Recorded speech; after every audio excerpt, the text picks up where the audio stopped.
hello, and good evening. I am Sam, and you are listening to Chilliteracy, where it's spooky season. Ooh, and other such noises. Hello, hi, welcome in. How are we all doing? I hope that everybody is well. And such. Hi. I have before me a green tea, because it's warm. And a couple of things to read for you tonight. One is a little bit longer and will probably run over the time that we would usually take a break, and the other one is a lot shorter, so they'll probably even out. And if we end up coming up short for what I would normally do for a stream duration, there'll be a little bit of an extra thing at the end. Who knows? Maybe I'll put that in or not. You can probably guess what it's going to be. But yeah, hello, hi. Tonight we're going to be visiting Scotland again. We thought we'd left, but now we're back. And then we're going to Italy. Because we're going to be starting off with John Buchan's Watcher by the Threshold, and then the classic, the famous, the oft-quoted The Cask of Amontillado by Edgar Allan Poe, which, again, in the tradition of knowing the thing through memes and references and probably The Simpsons in a lot of cases, or Twitter posts and things like that, but actually, it's nice to go back and experience the original, where it all came from. You think half the chat has ailments of some description? I'd be surprised if all of the chat doesn't have some kind of ailment. I'm not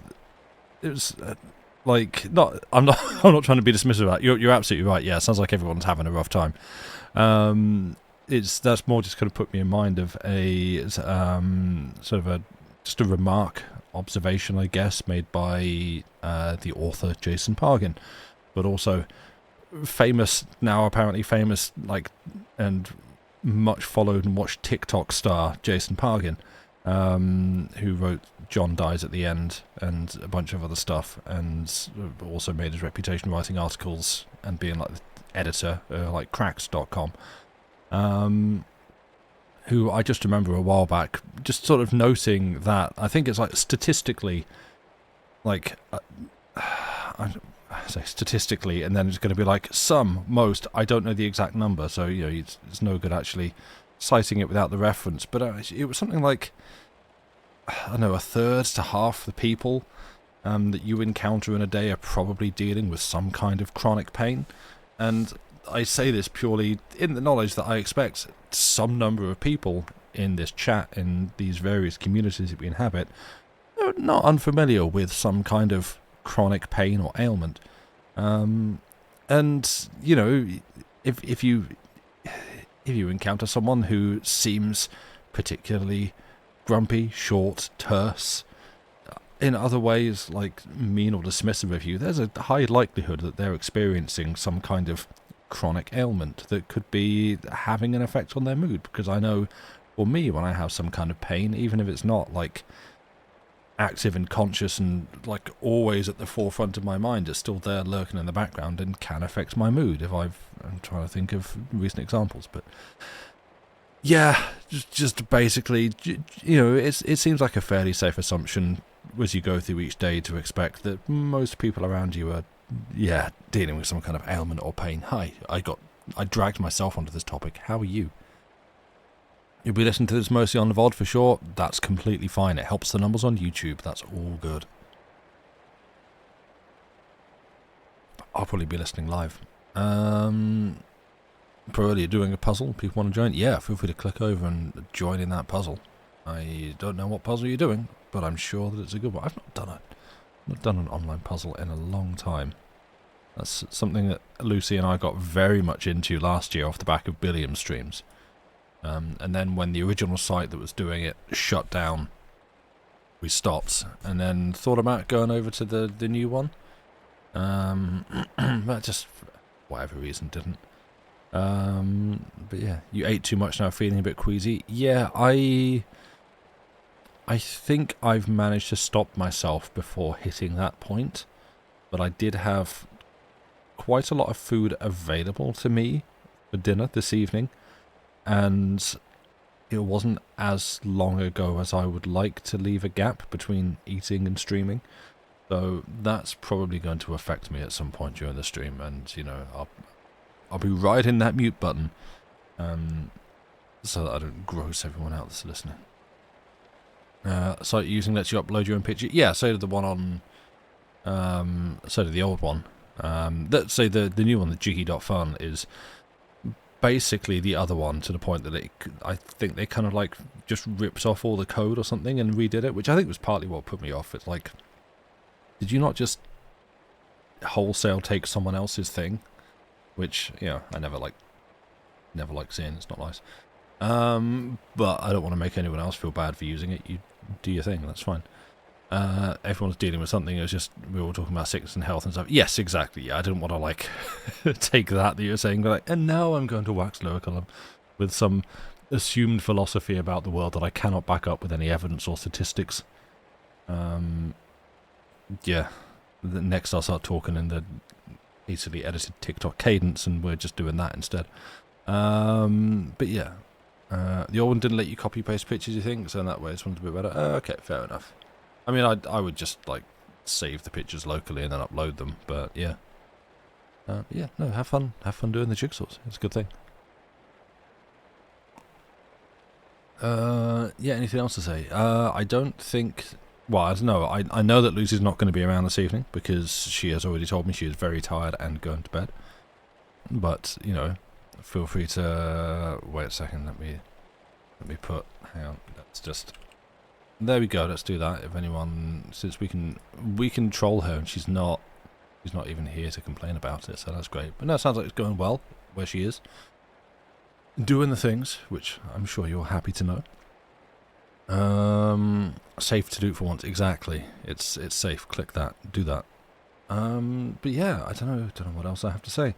If in theory, any like spam bots do show up, as they seem to have been doing quite a lot of lately, in theory you shouldn't actually be seeing them in chat, because Twitch now seems to be doing a pretty good job of identifying and flagging up the accounts so that just moderators see them, which is super neat. So if that does happen, I'll try not to stress about it and interrupt my reading, and like, well, if I see one pop up that's highlighted, then I'll just leave it and catch it at the end of stream.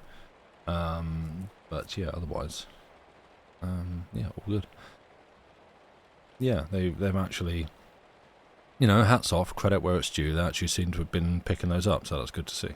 But yeah, I don't know what else I have to say. I don't know if I'm stalling or not. I'm just going to put a link for the text in chat for you.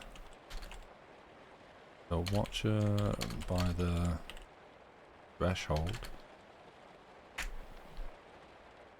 should be there, thanks to good old Gutenberg, Australia. Doing us a solid on this one for providing the text. Just quickly saying, wait, hang on, there's oh, that's just a link to the whole thing, the whole book that it is in. That is not, excuse me, 1 second. Let's actually give you a link direct to the story, because that's helpful. Not use my shortcuts.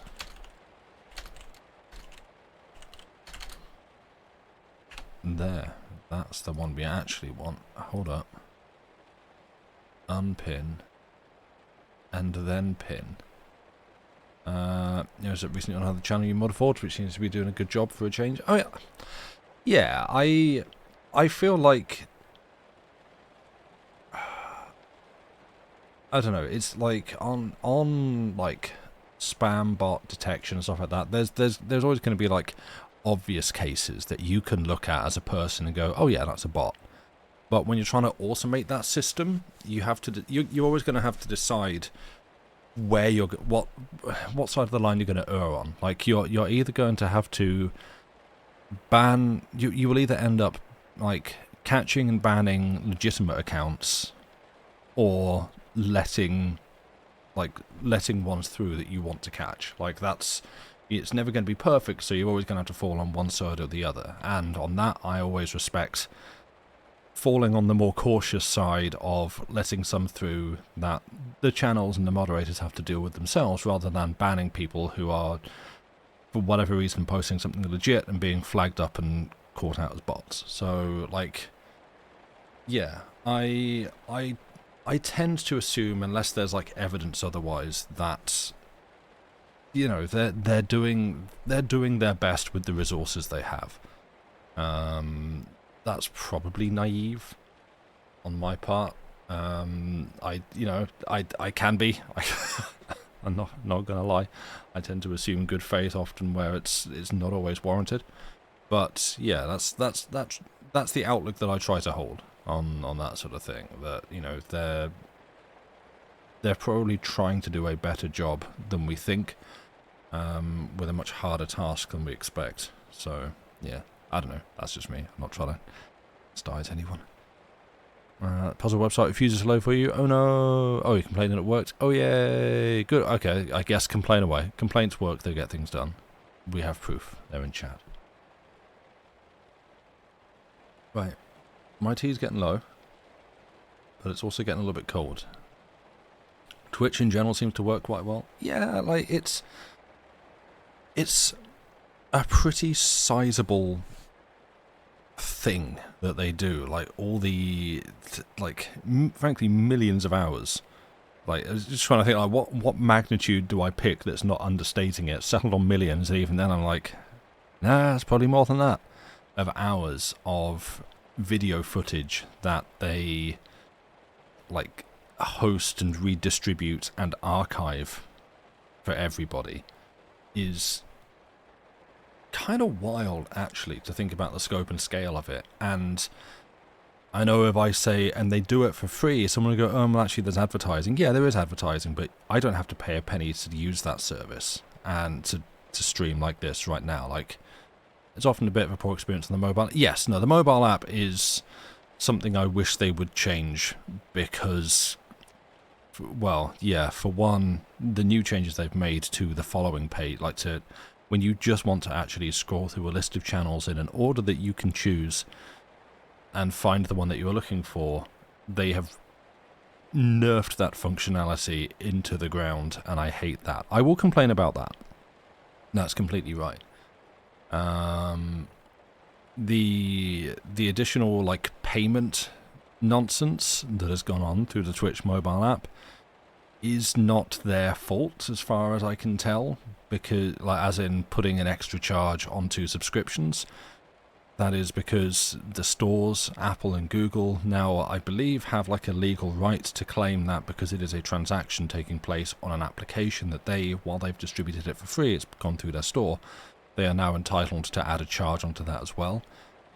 And when it's, I think the numbers I'd seen were, like, you know, your £5 a month sub is going up to, like, $7.50. So my understanding is it's like a $2.50 charge on top of that, which, if Twitch ate, that just takes out their half of the subscription. So they're not going to do that.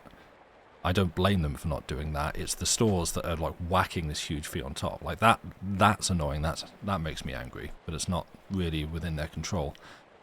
You don't have a desktop or laptops that are limited to iPhone and iPad. Yeah, like, yeah, again, this is very much like bearded white guy with a Shure microphone, I forget, SM7B, that's the one, in front of me, talking with absolute confidence about something that I don't exactly have the facts on in front of me, but I think it's somewhere in that ballpark. Do please correct me if I'm wrong. And so, yeah, it was I thought I'd seen that it was something like that, and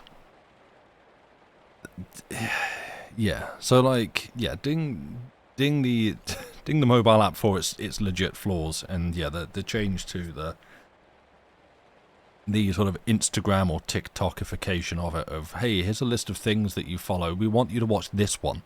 No, I don't. Or self-conscious beard. Oh, extremely self-conscious. I am, as we've discussed on other streams, I scrutinize myself to a painful amount.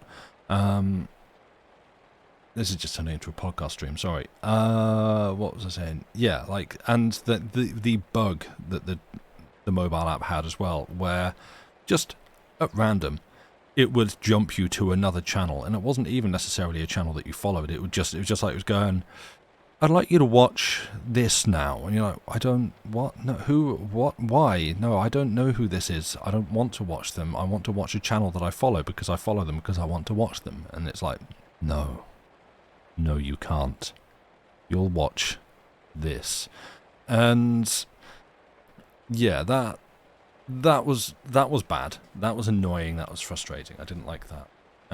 But yeah, like I always try to give like a little bit more of a benefit of the doubt and a little bit of leeway when, you know, it's like, yeah, sure, as the creators, as the streamers, we are providing Twitch with the content gratis that they put up. Like, they don't pay anyone to do this. They pay you out of the subs that you earn by providing the content. So like that's always the friction point of like, hey, actually, without people making the content, your channel wouldn't exist to give you money, so pay us more. And like, yeah, that's a legit argument, but also they do actually provide, frankly, one hell of a service that you are able to use for free. So I don't know. I never want to go too hard on that because it doesn't feel entirely fair to just like, hey, give us more. I'd like more. Everyone would like more. But yeah, I don't know. I'm getting well into the realm of unresearched arguments here, so there's all gut feeling and vibes. But my tea's nearly done, so we're about ready to have a story, if everyone is ready as well. I guess I am. So, this is from my little pocket book of best ghost stories. It's great. I love that it's titled that. What ghost stories do you have? Best ones. Which I actually picked up from a charity shop near here. A couple of years ago now, I think. It's like Lucy and I, not long after we started the channel, thought, oh, let's just go look in some charity shops. And yeah, one of the couple around me they have like a little like book section out the back, and this is just in a little. Well, no, they had a little basket, which is where I got Moonfleet, and it was a whole, like someone had donated a whole collection of like stories, like old classic stories and stuff. And yeah, they also had this little one of best ghost stories. Oh good, now I'm starting to burp. 1 second, mute button test. Mute button test. That's not it. Good, we found the mute button. Right. If everyone is ready, should we take a trip to Scotland? But without the Scottish accents. But written by a Scottish author, who I believe is most famous for writing the 39 Steps. I think that's what the introduction here says. I'm just trying to find it again. Yeah. Wow, John Buchan, later to become Lord Tweedsmuir, was a Scottish novelist, biographer, historian, essayist, journalist, poet and publisher. Today he's best known for the 39 Steps and the 4 other Richard Hannay thrillers, but he was immersed in Scottish folklore and was entranced by the possibilities of the occult. Scotland hype, indeed, yeah. So this wasn't a conscious decision to go back, but I'm happy to be there. So, right, if we are all ready, we are fully 20 minutes past the start of the stream. Let's now, finally, if we may, have a story. This is The Watcher by the Threshold by John Buchan. A chill evening in the early October of the year 1890 found me driving in a dog-cart through the belts of antique woodland which form the lowland limits of the hilly parish of Moor. The Highland Express, which brought me from the north, took me no farther than Perth. Thence it had been a slow journey in a disjointed local train, till I emerged on the platform at Moorfoot, with the bleak prospect of pot-stalks, coal-heaps, certain sour corn lands, and far to the west a line of moor where the sun was setting. A neat groom and a respectable trap took the edge off my discomfort, and soon I had forgotten my sacrifice and found eyes for the darkening landscape.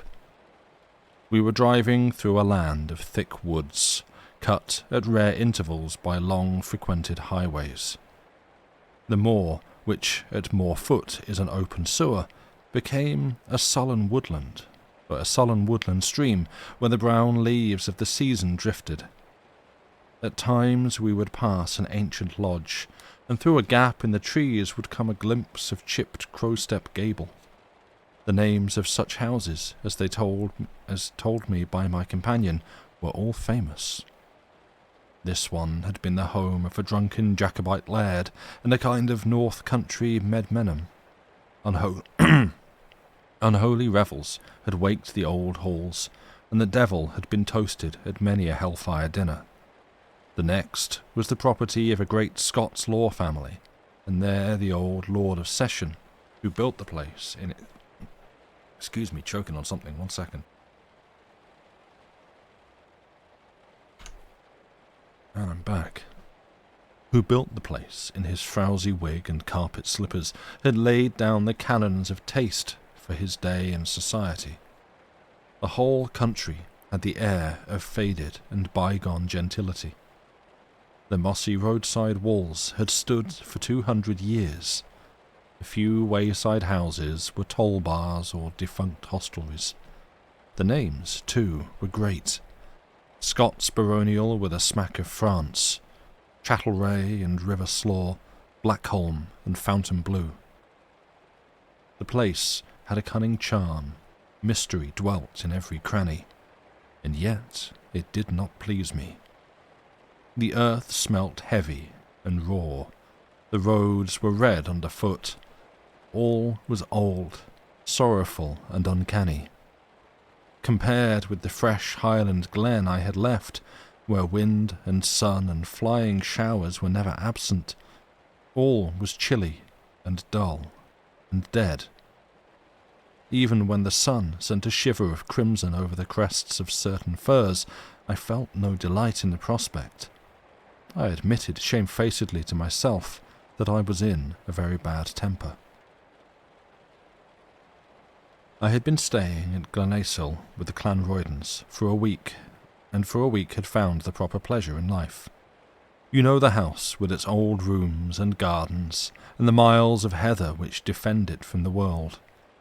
The shooting had been extraordinary for a wild place late in the season, for there are few partridges, and the woodcock are notoriously late. I had done respectably in my stalking, more than respectably on the river, and creditably on the moors. Moreover, there were pleasant people in the house. And there were the Clanroydens. I had had a hard year's work, sustained to the last moment of term, and a fortnight in Norway had been disastrous. It was, therefore, with real comfort that I had settled myself down for another 10 days at Glenacill, when all my plans were shattered by Sybil's letter. Sybil is my cousin, and my very good friend, and in old days when I was briefless, I had fallen in love with her many times, but she very sensibly chose otherwise and married a man named Ladlaw, Robert John Ladlaw, who had been at school with me. He was a cheery, good-humoured fellow, a great sportsman, a justice of the peace and deputy lieutenant for his county, and something of an antiquary in a mild way. He had a box in Leicestershire to which he went in the hunting season, but from February till October he lived in his moorland home. The place was called the House of Moor, and I had shot at it once or twice in recent years. I remembered its loneliness and its comfort, the charming, diffident Sybil, and Ladlaw's genial welcome, and my recollections set me puzzling again over the letter which that morning had broken into my comfort. "You promised us a visit this autumn," Sybil had written, "and I wish you would come as soon as you can."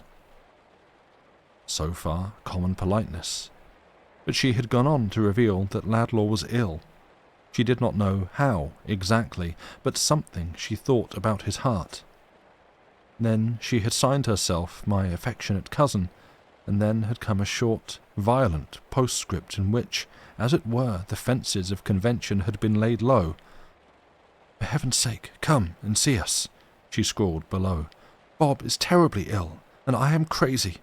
Come at once." To cap it, she finished with an afterthought. "Don't bother about bringing doctors. It is not their business." She had assumed that I would come, and dutifully I set out. I could not regret my decision, but I took leave to upbraid my luck. The thought of Glenacill with the woodcock beginning to arrive and the Clanroydens imploring me to stay saddened my journey in the morning, and the murky, coaly midland country of the afternoon completed my depression. The drive through the woodlands to Moor failed to raise my spirits.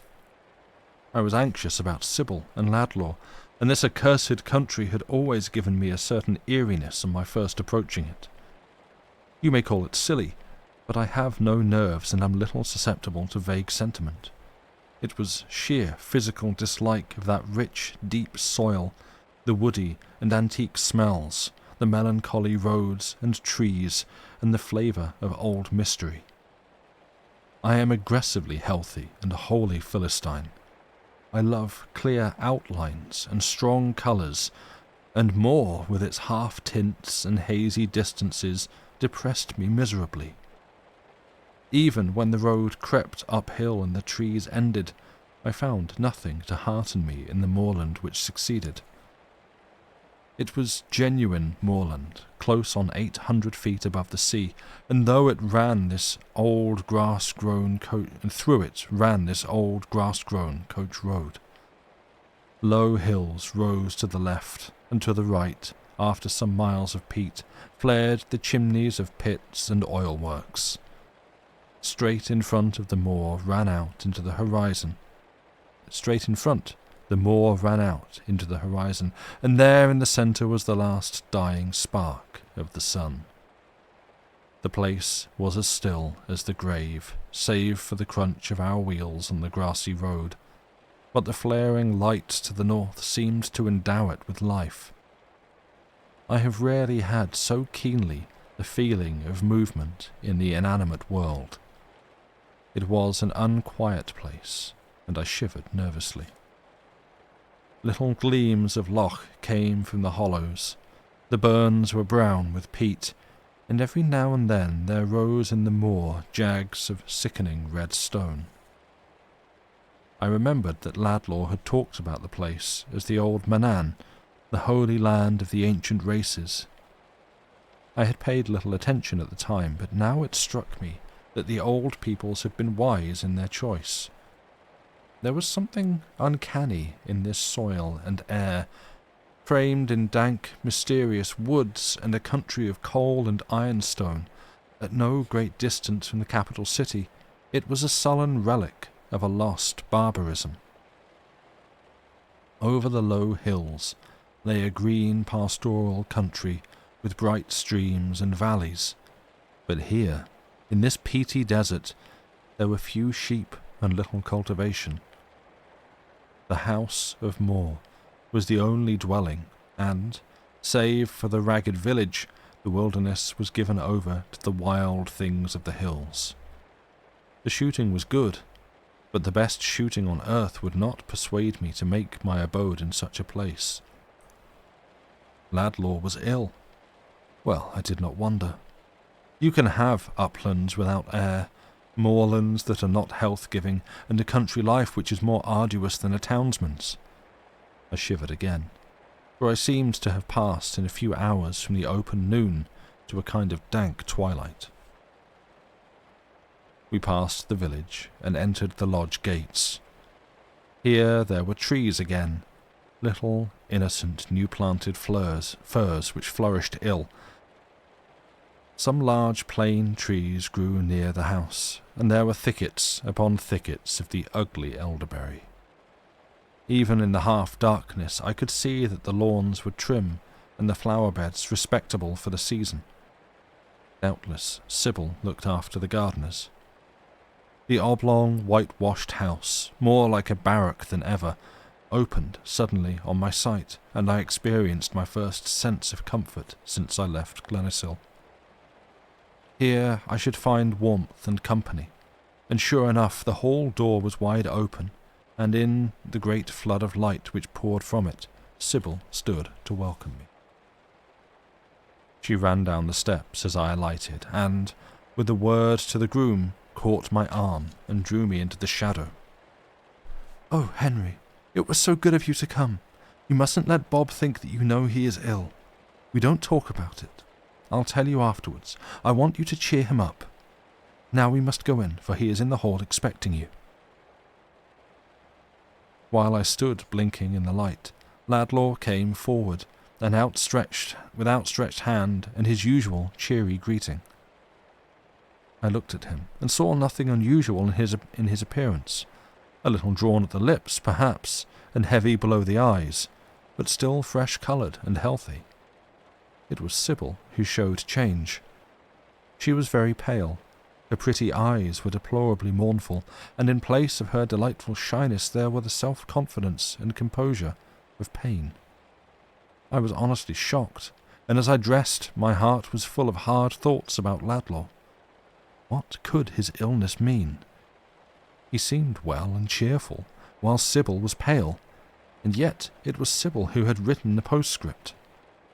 As I warmed myself by the fire, I resolved that this particular family difficulty was my proper business. The Ladlaws were waiting for me in the drawing-room. I noticed something new and strange in Sybil's demeanour. She looked to her husband with a motherly, protective air, while Ladlaw, who had been the extreme of masculine independence, seemed to cling to his wife with a curious, appealing fidelity. In conversation he did little more than echo her words. Till dinner was announced, he spoke of the weather, the shooting, and Mabel Clanroyden. Then he did a queer thing, for when I was about to offer my arm to Sybil, he forestalled me, and clutching her right arm with his left hand, led the way to the dining-room, leaving me to follow in some bewilderment. I have rarely taken part in a more dismal meal. The house of Moore has a pretty Georgian panelling through most of the rooms, but in the dining-room the walls are level and painted a dull stone colour. Abraham offered up Isaac in a ghastly picture in front of me. Some photographs of the corn hung over the mantelpiece, and 5 or 6 drab ancestors filled up the remaining space. But one thing was new and startling. A great marble bust, a genuine antique, frowned on me from a pedestal. The head was in the late Roman style, clearly of some emperor, and in its commonplace environment the great brows, the massive neck, and the mysterious solemn lips had a surprising effect. I nodded toward the thing and asked what it represented. Ladlaw grunted something which I took for Justinian, but he never raised his eyes from his plate. By accident I caught Sybil's glance. She looked toward the bust and laid a finger on her lips. The meal grew more doleful as it advanced. Sybil scarcely touched a dish, but her husband ate ravenously of everything. He was a strong, thick-set man, with a square, kindly face burned brown by the sun. Now he seemed to have suddenly coarsened. He gobbled with undignified haste, and his eye was extraordinarily vacant. A question made him start, and he would turn on me a face so strange and inert that I repented the interruption. I asked him about the autumn's sport. He collected his wits with difficulty. He thought it had been good, on the whole, but he had shot badly. He had not been quite so fit as usual. No, he had had nobody staying with him. Sybil had wanted to be alone. He was afraid the moor might have been undershot, but he would make a big day with keepers and farmers before the winter. "Bob has done pretty well," Sybil said. "He hasn't been out often, for the weather has been very bad here. You can have no idea, Henry, how horrible this moorland place of ours can be when it dries.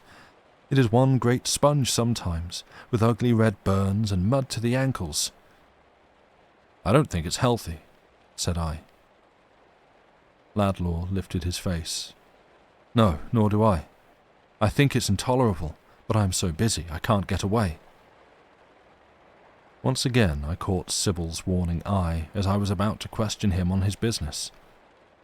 Clearly the man's brain had received a shock and he was beginning to suffer from hallucinations. This could be the only explanation, for he had always led a temperate life. The distrait, wandering manner was the only sign of his malady, but otherwise he seemed normal and mediocre as ever. My heart grieved for Sybil, alone with him in this wilderness. Then he broke the silence.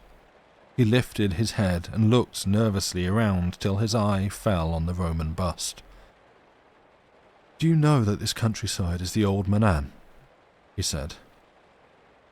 It was so odd. It was an odd turn to the conversation, but I was glad of a sign of intelligence. I answered that I had heard so. "It's a queer name," he said oracularly, but the thing it stood for was queerer. "Manan, Manor," he repeated, rolling the words on his tongue. As he spoke, he glanced sharply and, as it seemed to me, fearfully at his left side. The movement of his body made his napkin slip from his left knee and fall on the floor. It leaned against his leg, and he started from its touch as if he had been bitten by a snake. I had never seen a more sheer and transparent terror on a man's face. He got to his feet, his strong frame shaking like a rush. Sybil ran round to his side, picked up the napkin, and flung it on a sideboard. Then she stroked his hair as one would stroke a frightened horse. She called him by his old boy's name of Robin, and at her touch and voice he became quiet.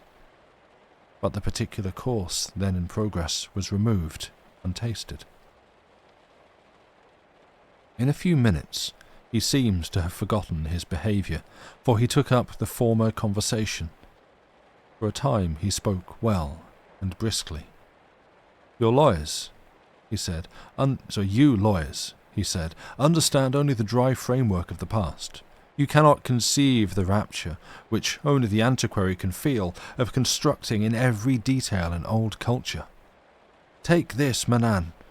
If I could explore the secret of these moors, I would write the world's greatest book. I would write of that prehistoric life when man was knit close to nature. I would describe the people who were brothers of the red earth and the red rock and the red streams of the hills. Oh, it would be horrible, but superb, tremendous. It would be more than a piece of history. It would be a new gospel, a new theory of life. It would kill materialism once and for all. Why, man, all the poets who have deified and personified nature would not do an eighth part of my work. I would show you the unknown, the hideous, shrieking mystery at the back of this simple nature. Men would see the profundity of the old, crude faiths which they affect to despise.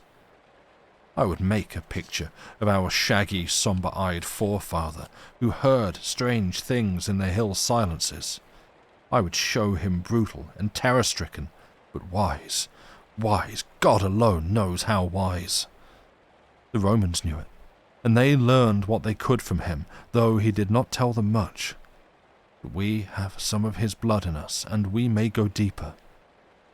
Manan, a queer land nowadays. I sometimes love it and sometimes hate it, but I always fear it. It is like that statue, inscrutable. I would have told him that he was talking mystical nonsense, but I had looked toward the bust, and my rudeness was checked on my lips. The moor might be a common piece of ugly wasteland, but the statue was inscrutable. Of that there was no doubt. I hate your cruel, heavy-mouthed Roman busts. To me they have none of the beauty of life, and little of the interest of art. But my eyes were fastened on this as they had never before looked on marble. The oppression of the heavy woodlands, the mystery of the silent moor seemed to be caught and held in this face. It was the intangible mystery of culture on the verge of savagery, a cruel, lustful wisdom, and yet a kind of bitter austerity which laughed at the game of life and stood aloof. There was no weakness in the heavy-veined brow and slumbrous eyelids. It was the face of one who had conquered the world and found it dust and ashes, one who had eaten of the tree of knowledge of good and evil and scorned human wisdom. And at the same time, it was the face of one who knew uncanny things, a man who was the intimate of the half-world and the dim background of life. Why on earth I should connect the Roman grandee, the moorland parish of Moor, I cannot say, but the fact remains that there was that in the face which I knew had haunted me through the woodlands and bogs of the place, a sleepless, dismal, incoherent melancholy. "I bought that at Colenso's," Ladlaw said, "because it took my fancy. It matches well with this place." I thought it matched very ill with his drab walls and Quorn photographs, but I held my peace. "Do you know who it is?" he asked. "It is the head of the greatest man the world has ever seen. You are a lawyer, and know your Justinian. The Pandectae are scarcely part of the daily work of a common law barrister. I had not looked into them since I left college." "I know he married an actress," I said, "and was a sort of all-round genius.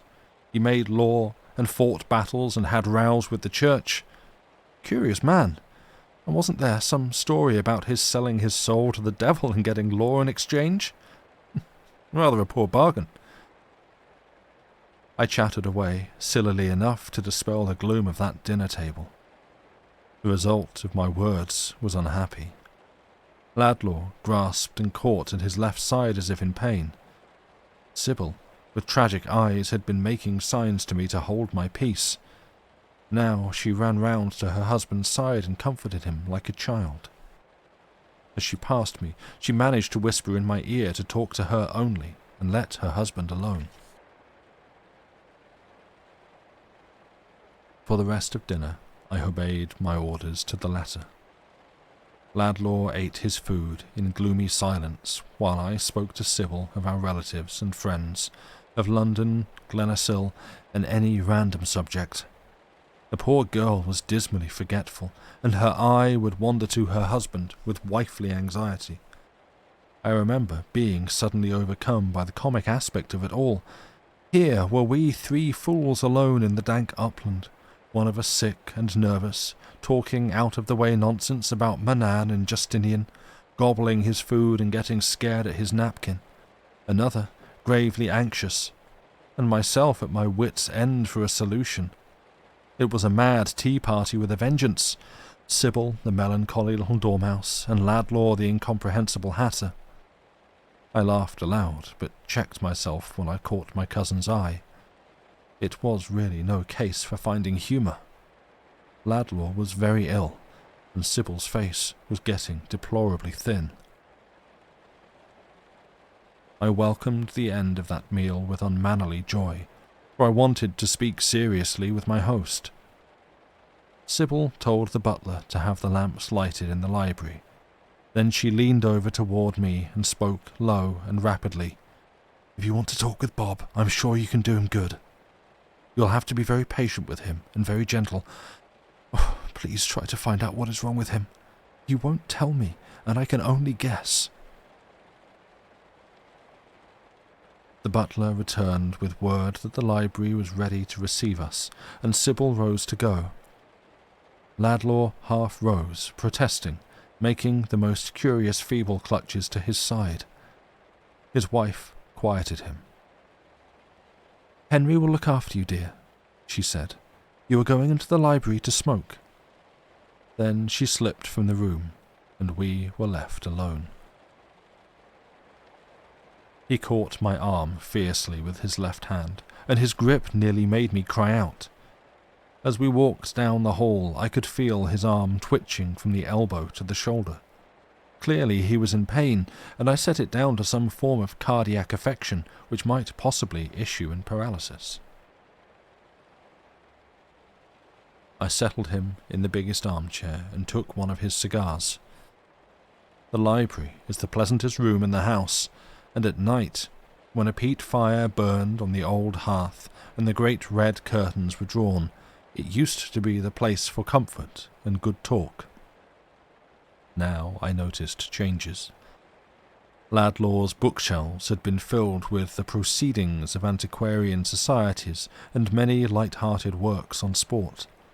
But now the badminton library had been cleared out of a shelf where it stood most convenient to the hand, and its place taken by an old Leyden reprint of Justinian. There were books on Byzantine subjects of which I never dreamed he had heard the names. There were volumes of history and speculation, all of a slightly bizarre kind, and to crown everything, there were several bulky medical works with gaudily coloured plates. The old atmosphere of sport and travel had gone from the room with the medley of rods, whips, and gun cases which used to cumber the tables.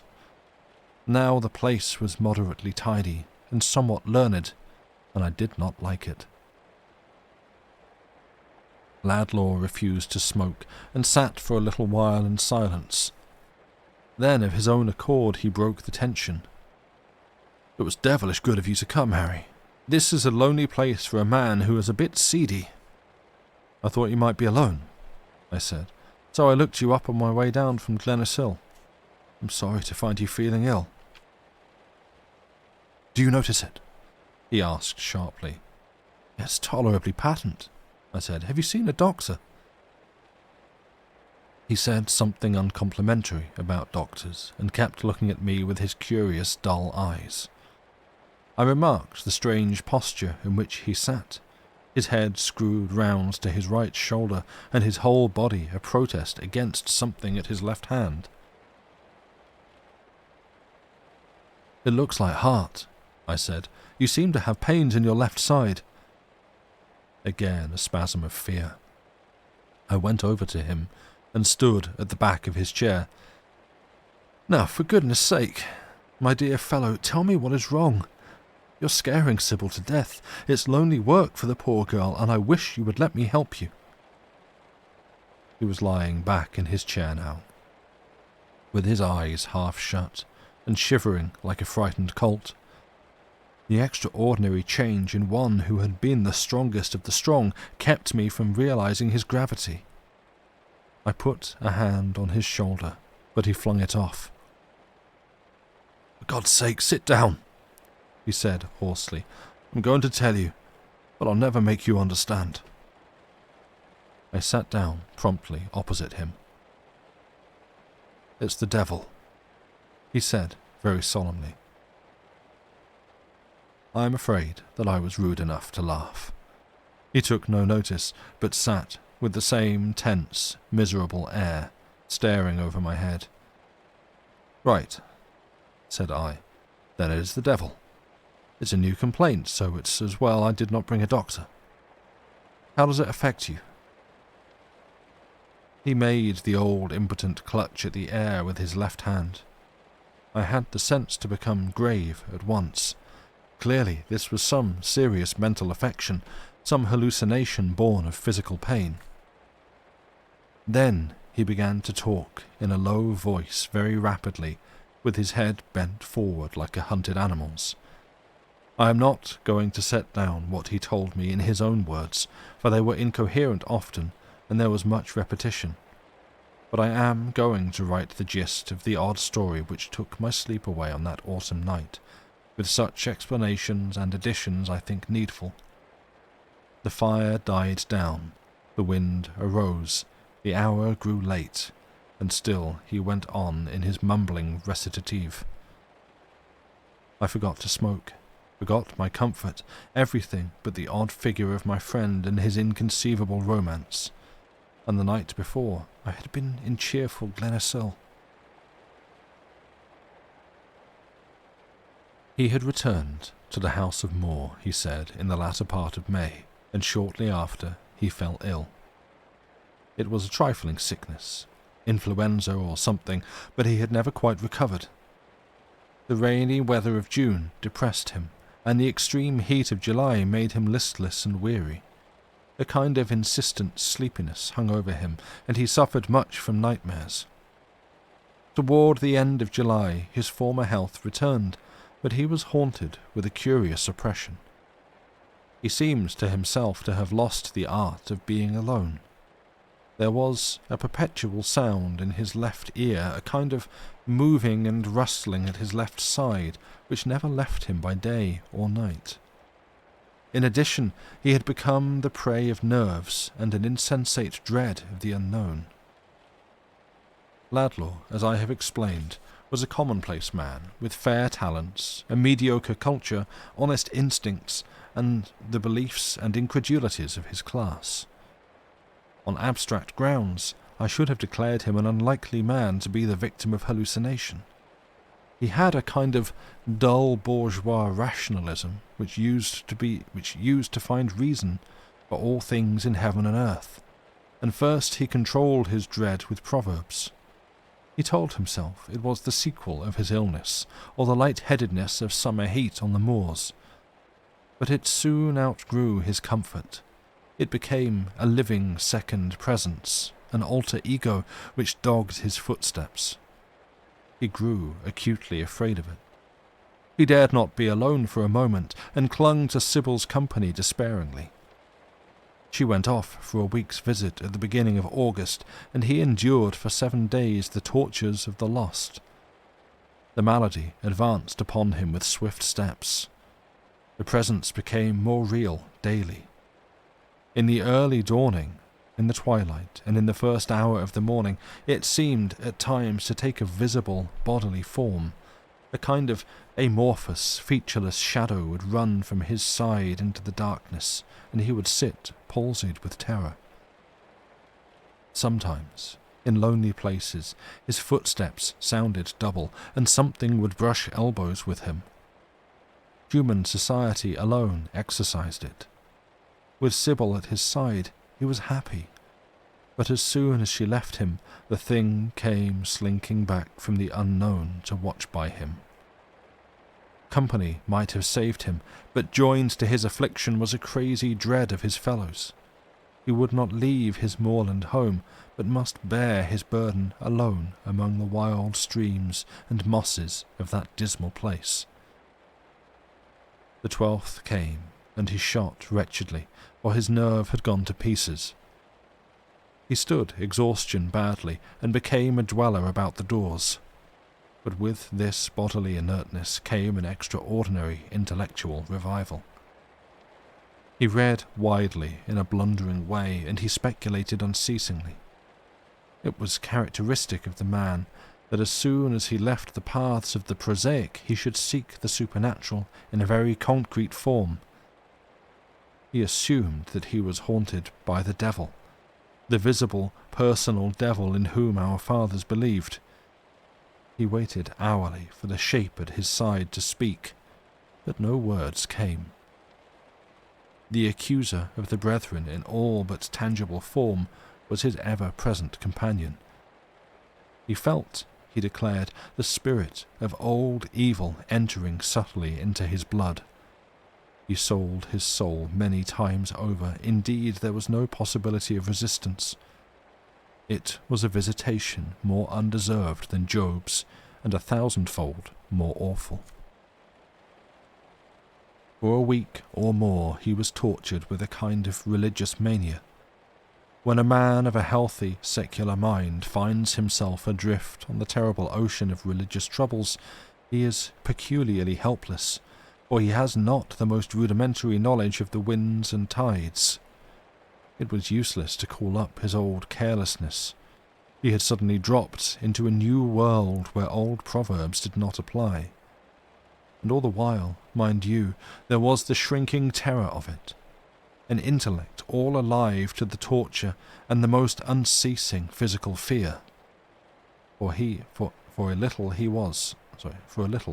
he was on the far edge of idiocy. Then, by accident, it took a new form. While sitting with Sybil one day in the library, he began listlessly to turn over the leaves of an old book. He read a few pages and found the hint to a story like his own. It was some French Life of Justinian, one of the unscholarly productions of last century, made up of stories from Procopius and tags of Roman law.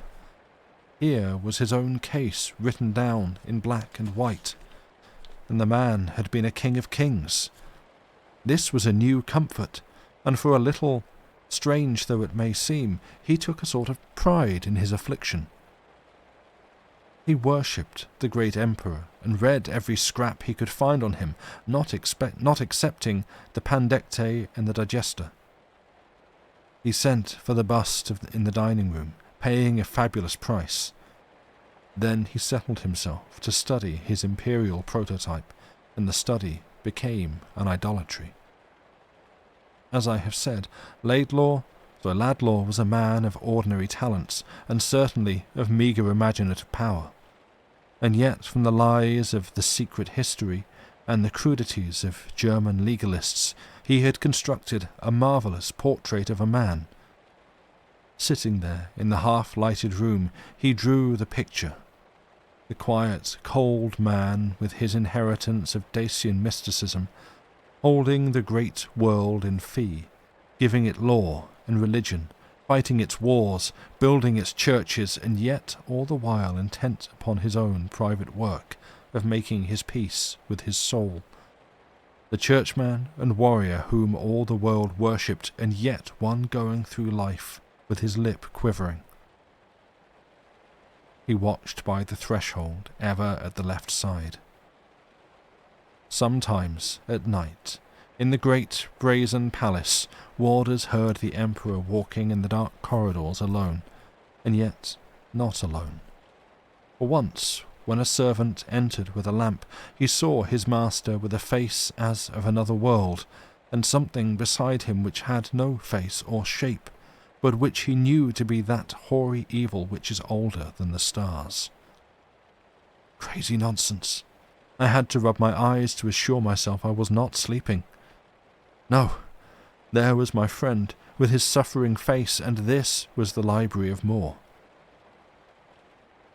And then he spoke of Theodora, actress, harlot, devote, empress. For him the lady was but another part of the uttermost horror, a form of the shapeless thing at his side.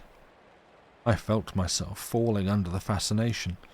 I have no nerves and little imagination, but in a flash I seemed to realize something of that awful, featureless face, crouching ever at a man's hands till darkness and loneliness come, and it rises to its mastery. I shivered as I looked at the man in the chair before me. These dull eyes of his were looking upon things I could not see, and I saw their terror. I realized that it was grim earnest for him. Nonsense or no, some devilish fancy had usurped the place of his sanity, and he was being slowly broken upon the wheel. And then, when his left hand twitched, I almost cried out. I had thought it comic before. Now it seemed the last proof of tragedy. He stopped, and I got up with loose knees and went to the window. Better the black night than the intangible horror within. I flung up the sash and looked out across the moor. There was no light, nothing but an inky darkness and the uncanny rustle of elder bushes. The sound chilled me, and I closed the window. "The land is the old Manan," Laidlaw was saying. "We're beyond the pale here. Do you hear the wind?" I forced myself back into sanity and looked at my watch. It was nearly 1 o'clock. "What ghastly idiots we are," I said. "I am off to bed."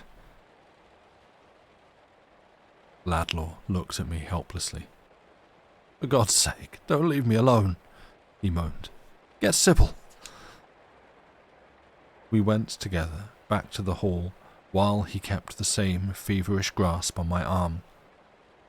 Someone was sleeping in a chair by the hall fire, and to my distress I recognized my hostess. The poor child must have been sadly wearied. She came forward with her anxious face. "I'm afraid Bob has kept you very late, Henry," she said. "I hope you will sleep well. Breakfast at 9, you know." And then I left them.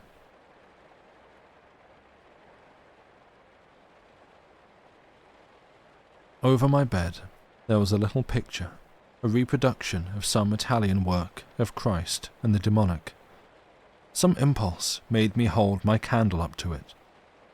The madman's face was torn with passion and suffering, and his eye had the pained, furtive expression which I had come to know. And by his left side there was a dim shape crouching. I got into bed hastily, but not to sleep. I felt that my reason must be going. I had been pitchforked from our clear and cheerful modern life into the mists of old superstition. Old tragic stories of my Calvinist upbringing returned to haunt me. The man dwelt in by a devil was no new fancy, but I believed that science had docketed and analysed and explained the devil out of the world. I remembered my dabblings in the occult before I settled down to law. The story of Donassarius, the monk of Padua, the unholy legend of the face of Proserpine, Proserpine, the tales of succubi and incubi, the Leonine Sith and the hidden presence. But here was something stranger still. I had stumbled upon the very procession which 1500 years ago had made the monks of New Rome tremble and cross themselves. Some devilish occult force, lingering through the ages, had come to life after a long sleep. God knows what earthly connection there was between the splendid emperor of the world and my prosaic friend, or between the glittering shores of the Bosporus and the moorland parish. But this land was the old Manan. The spirit may have lingered in the earth and air, a deadly legacy from Picts and Roman. I had felt the uncanniness of the place. I had augured ill of it from the first. And then, in sheer disgust, I rose and splashed my face with cold water. I lay down again, laughing miserably at my credulity.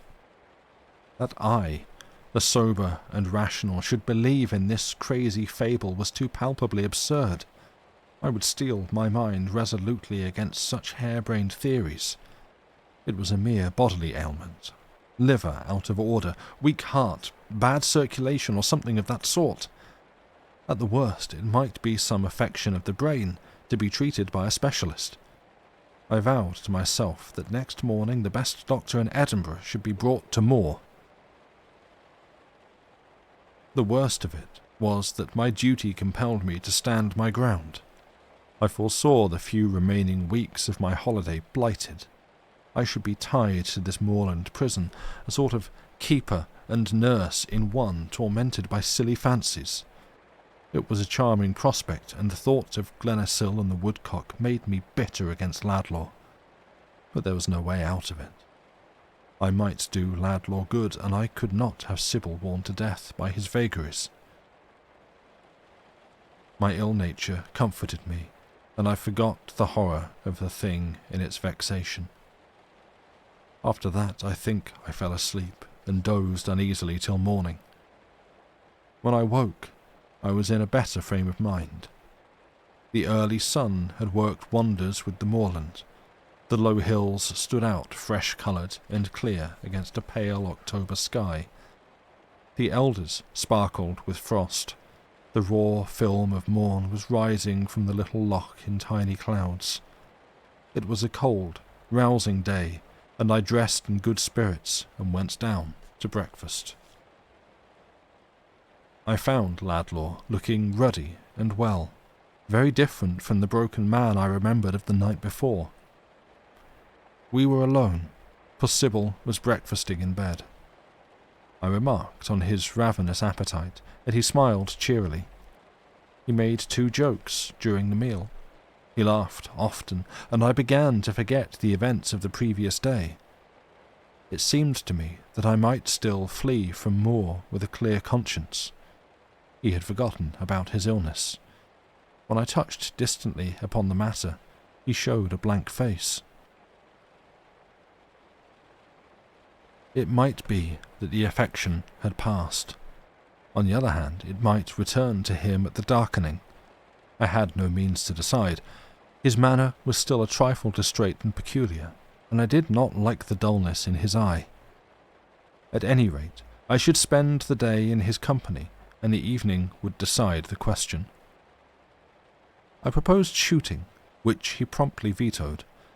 He was no good at walking, he said, and the birds were wild. This seriously limited the possible occupations. Fishing there was none, and hill climbing was out of the question. He proposed a game at billiards, and I pointed to the glory of the morning. It would have been sacrilege to waste such sunshine in knocking balls about. Finally, we agreed to drive somewhere and have lunch, and he ordered the dog-cart. In spite of all forebodings, I enjoyed the day. We drove in the opposite direction from the woodland parts, right away across the moor to the coal country beyond. We lunched at the little mining town of Boroughmuir, in a small and noisy public house. The roads made bad going. The country was far from pretty, and yet the drive did not bore me. Laidlaw talked incessantly, talked as I had never heard man talk before. There was something indescribable in all he said, a different point of view, a lost groove of thought, a kind of innocence and archaic shrewdness in one. I can only give you a hint of it by saying that it was like the mind of an early ancestor placed suddenly among modern surroundings. It was wise with remote wisdom, and silly now and then with a quite antique and distant silliness. I will give instances of both. He provided me with a theory of certain early fortifications which must be true, which commends itself to the mind with overwhelming conviction, and yet which is so out of the way of common speculation that no man could have guessed it. I do not propose to set down the details, for I am working at it on my own account. Again, he told me the story of an old marriage custom which, till recently, survived in this district. Told it with full circumstantial detail and constant allusions to other customs which he could not possibly have known of. Now for the other side. He explained why well water is in winter warmer than a running stream, and this was his explanation. At the Antipodes, our winter is summer. Consequently, the water of a well which comes through from the other side of the earth must be warm in winter and cold in summer, since in our summer it is winter there. You perceive what this is. It is no mere silliness, but a genuine effort of an early mind which had just grasped the fact of the Antipodes to use it in explanation.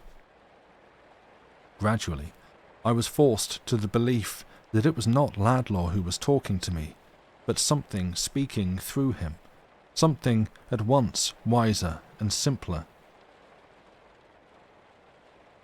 My old fear of the devil began to depart. This spirit, the exhalation, whatever it was ingenuous in its way, at least in its daylight aspect. For a moment I had an idea that it was a real reflex of Byzantine thought, and that by cross-examining I might make marvellous discoveries. The ardour of the scholar began to rise in me, and I asked a question about that much-debated point, the legal status of the Apocrypharii. To my vexation he gave no response. Clearly the intelligence of this familiar had its limits. It was about 3 in the afternoon, and we had gone half of our homeward journey when signs of the old terror began to appear. I was driving, and Ladlaw sat on my left. I noticed him growing nervous and silent, shivering at the flick of the whip and turning halfway round toward me. Then he asked me to change places, and I had the unpleasant work of driving from the wrong side. After that I do not think he spoke once till we arrived at Moor, but sat huddled together, with the driving rug almost up to his chin, an eccentric figure of a man. I foresaw another such night as the last, and I confess my heart sank. I had no stomach for more mysteries, and somehow with the approach of twilight the confidence of the day departed. The thing appeared in darker colours, and I found it in my mind to turn coward. Sybil alone deterred me. I could not bear to think of her alone with this demented being. I remembered her shy timidity, her innocence. It was monstrous that the poor thing should be called on thus to fight alone with phantoms. When we came to the house, it was almost sunset. Ladlaw got out very carefully on the right side, and for a second stood by the horse. The sun was making our shadows long, and as I stood beyond him, it seemed for a moment that his shadow was double. It may have been mere fancy, for I had not time to look twice. He was standing, as I have said, with his left side next to the horse. Suddenly, the harmless elderly cob fell into a very panic of fright, reared upright, and all but succeeded in killing its master. I was in time to pluck Ladlaw from under its feet, but the beast had become perfectly unmanageable, and we left a groom struggling to quiet it. In the hall, the butler gave me a telegram. It was from my clerk, summoning me back at once to an important consultation. Here was a prompt removal of my scruples.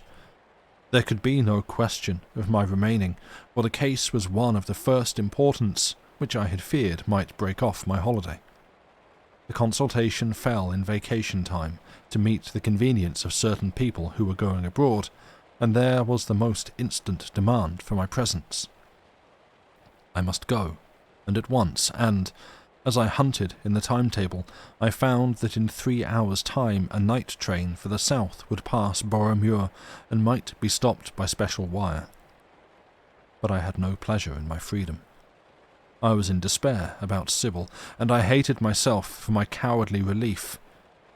The dreary dining room, the sinister bust, and Ladlaw crouching and quivering, the recollection, now that escape was before me, came back on my mind with the terror of a nightmare.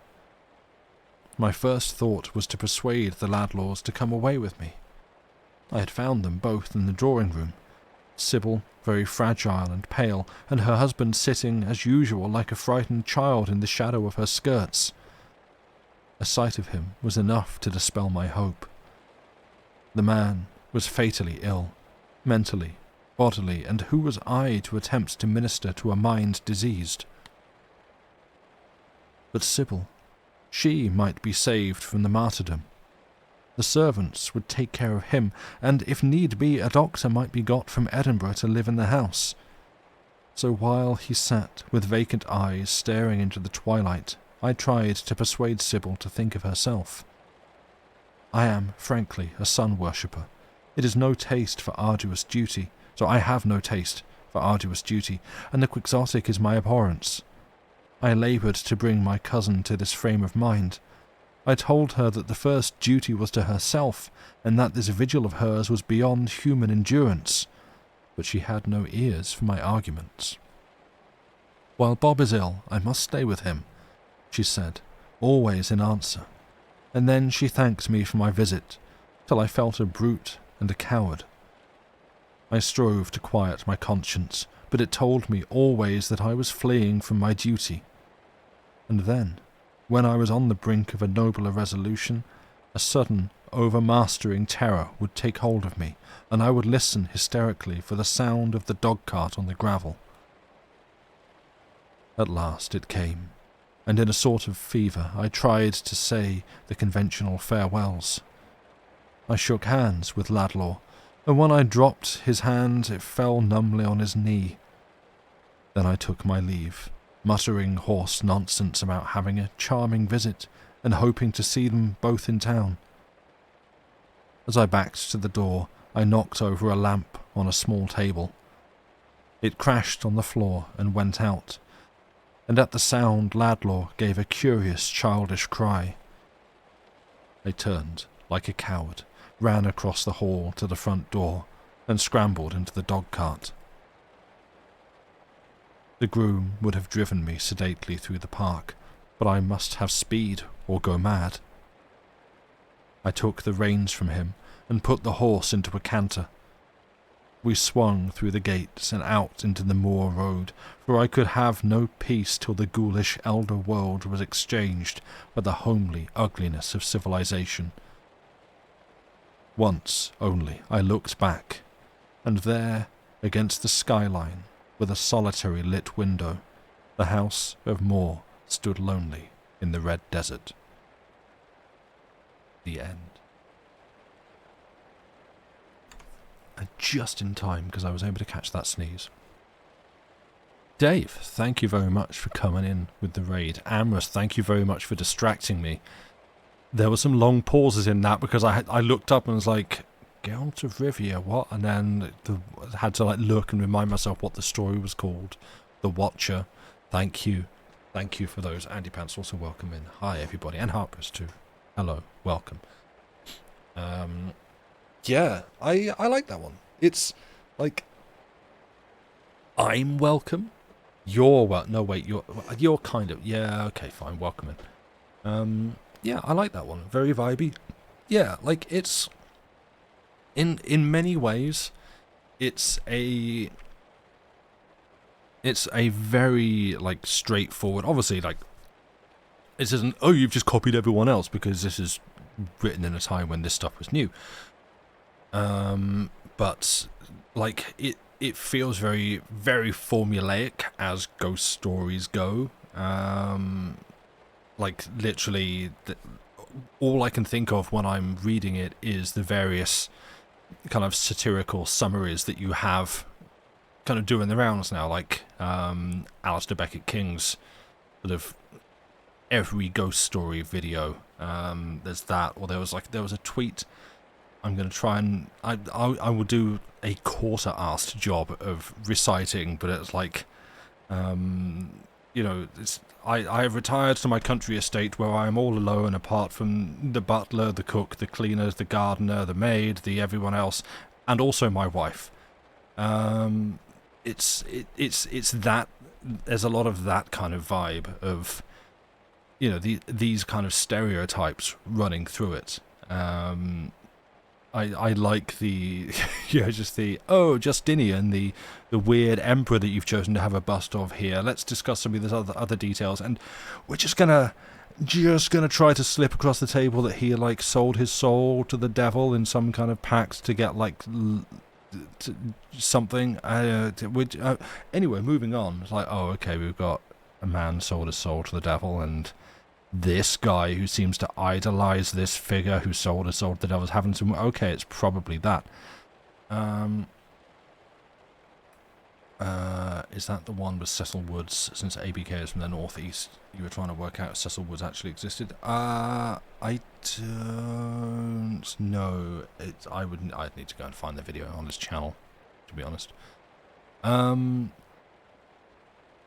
But I like the ending of that. I like that they don't actually solve the problem, that it does actually kind of remain mysterious, that there's something spooky going on. This guy seems to have some possession happening that is related to, the land in which he has chosen to live. I kind of like that our narrator, our protagonist in that, he's a coward and he acknowledges it. He's like, oh, this is too spooky for me. I'm a peace out, but I feel bad about that.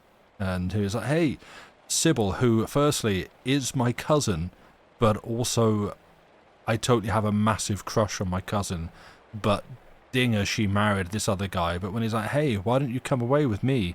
It'll be for your own good. And she's there going, no, no,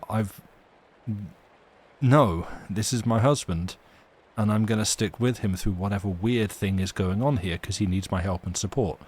I kind of actually appreciate that even though she's very much sidelined to this secondary figure, she still actually has that amount of agency afforded her. There was some really nice descriptions in there of like some of the sort of countryside, some of the vibes, some of the environments. Also some dodgy pronunciations by me because there's a bunch of words that I only read but never actually say aloud, like Proserpino, however the hell I said that. Apocrisiarii. I think I mostly got there. I might have missed a syllable or two. Why did I turn the page? Oh yeah, I did. Oh hey, look, chat. I'm assuming you can't see possible ban evader. Goodbye. Well-dressed pianist is a good name, but also, sadly, you're trying to sell bots, and we will have none of that around here. Yeah, I did appreciate it was wise with a remote wisdom, and silly now and then with a quite antique and distant silliness. It was silly with silliness, was it? Given a bad name to pianists, exactly. Yeah, I like that one. Say it felt in a lot of ways very like traditional and straightforward, but very good with it. Just briefly how some again, like, it always feels like it's backhanded compliments. Like it's, oh yeah, you know, it's we've read it before, mate, but because it's a classic. You saw that message was deleted by a moderator, but didn't pay attention enough to register what the message was. Oh, okay, interesting. Unrequested pianist picks. Arpress, thank you. Yes. Right. I mean, I had to read that carefully since I'm apparently flubbing words tonight. Anyway, let's send you all off to a break because it's 20 past. 5 minutes, and then we'll come back for some Edgar Allan Poe, which I'm sure you classic literature gremlins are all fiending for. I know that's what you're here for, right? In the absence of Cat, well, he's just curled up in his cube, but that's because he's not going on my lap at the moment, because he needs to clean himself. But yeah, we've got a bit of Edgar Allan Poe coming up after the break, so you know, stick around for that. The Cask of Amontillado. It's not a surprise; it's there in the title, where it's finally going to be read fully, not just referenced. The whole thing. Oh, hello. You coming out of your cube to shame humanity? Oh no! Don't come over here, please. Okay, just walk over the desk and jump down, please. Thank you. Love you too. Please go clean yourself. Right. See you back in 5 minutes. Bye for now, friends.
haven't said hello to Jason Isaacs and Sherlock Holmes. That's true. I don't know if Llama's around. I don't think I have seen a wild llama in chat, but we can always give, if watching the VOD, a shout out to Sherlock Holmes and also to Jason Isaacs.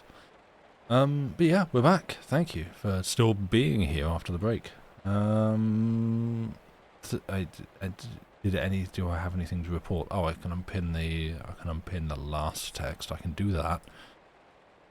Unpin this message.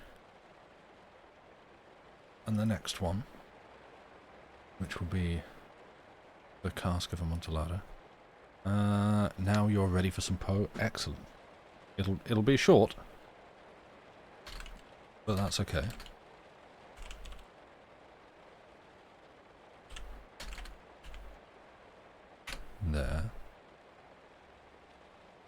There.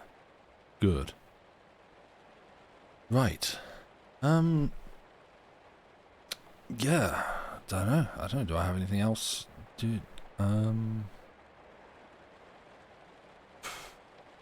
Yeah. Quoth the Cask of Amontillado nevermore. Well, Amos, you see, I figured if we get through this in time, I might just have to tack on the Raven at the end, since we're now into October. I did appreciate, like, it, so I stuck, when I was, like, picking stories for today, which I left shamefully to the last minute, literally, like, yesterday I was going through my books and trying to figure out what I would be reading. I have one that is, what's it called? It's called Spirits of the Season. It's another like English library. The collection that Lucy and I go on about all the time. British Library, that'll be the one. Like British Library collection. Yeah, it's called Spirits of the Season. I thought, oh great, well it's cold, it's October, that'll be good. They are all unfortunately Christmas ones. Also, I kept having weird moments where I was reading stories and going, hang on a second, I've read this one before, where have I read this before? Checking the Google Doc that is extremely helpfully maintained by, I think it is Llama, so thank you for that, of like everything that we have read with links to all the videos and stuff. And I was going through it like, I've not read these on there, where have I read these before? And I think it is just that I read them when I got the book, and then forgot that I had read them. No, I've not read the whole book. Good grief, I'm not someone who reads entire books anymore very easily.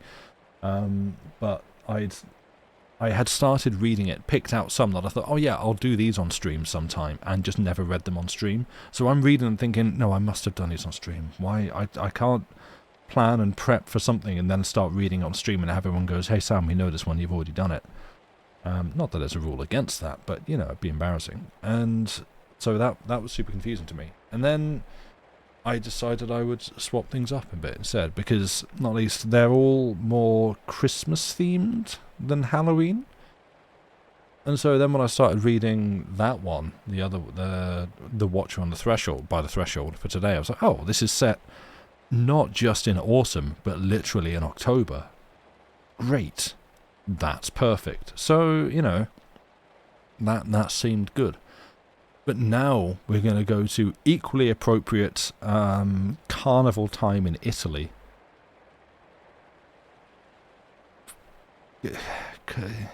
Why not? As the cars herald this outside, you probably can't hear it, but the traffic on the road heralds the start of another story by tooting us the songs of their peoples. Toot. So, if we are ready and you have everything you need, perhaps a refreshing drink, love a toot at 10:30, hell yeah, me too, it's the best time for it.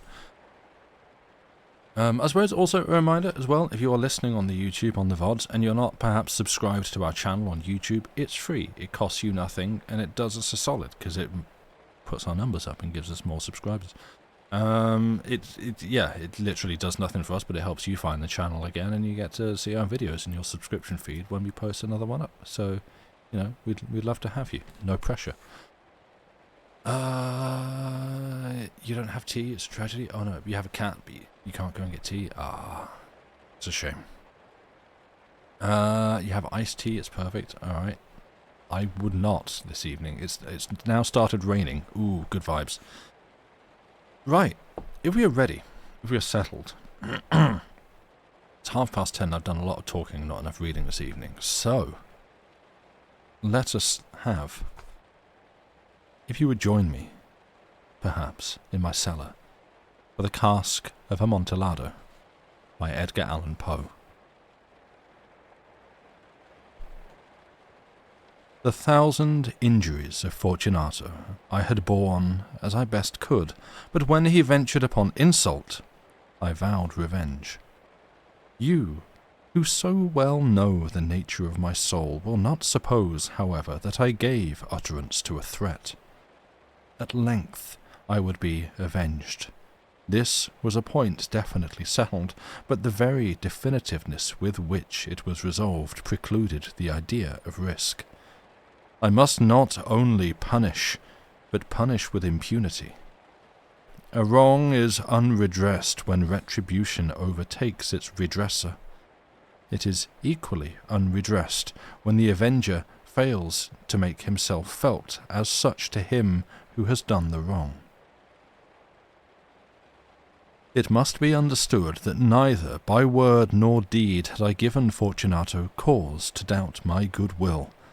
I continued, as was my wont, to smile in his face, and he did not perceive that my smile now was at the thought of his immolation. He had a weak point, this Fortunato, although in other regards he was a man to be respected and even feared. He prided himself on his connoisseurship in wine. Few Italians have the true virtuoso spirit. For the most part, their enthusiasm is adopted to suit the time and opportunity to practice imposture upon the British and Austrian millionaires. In painting and gemmery, Fortunato, like his countrymen, was a quack, but in the matter of old wines he was sincere. In this respect, I did not differ from him materially.